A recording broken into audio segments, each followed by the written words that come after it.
আসসালামু আলাইকুম ওয়া রাহমাতুল্লাহ। আশা করি আল্লাহ তাআলার রহমতে আপনারা সকলেই ভালো আছেন, সুস্থ আছেন। আমাদের কাছে স্বামী স্ত্রী সংক্রান্ত যে সমস্যাগুলো আসে, বেশিরভাগ সমস্যা হলো যারা নিজেরা পছন্দ করে বিয়ে করছে। আর স্বামী স্ত্রীর সমস্যা হইলেই মনে করে হয়তো জাদুকুফুরি করছে। বেশিরভাগ স্ত্রীরা মনে করে ননদ অথবা শাশুড়ি এরা হলো জাদু করছে।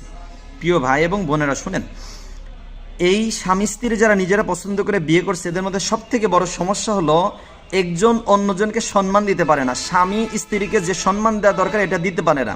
তারা বন্ধুর মতো মনে করে। সব জায়গায় বন্ধুর মতো মনে করলে সংসার করা সম্ভব নয়। একটা স্বামীকে যেরকম স্বামীর সম্মান, তাকে ওই রকম সম্মান দিতে হবে বোন। আপনি দেখবেন রাস্তায় যদি দুইটা গাড়ি একত্রে চলে তাহলে কিন্তু সংঘর্ষ হয়, যেটা দুইটা বাস একসাথে যাইতে থাক অথবা দুইটা হোন্ডা, অবশ্যই একজন আগ একজন পিছে যাইতে হয়। তো স্বামীটা যখন উত্তেজিত গরম, আপনি একটু নরম হন, তাহলে ইনশাল্লাহ আপনার সংসার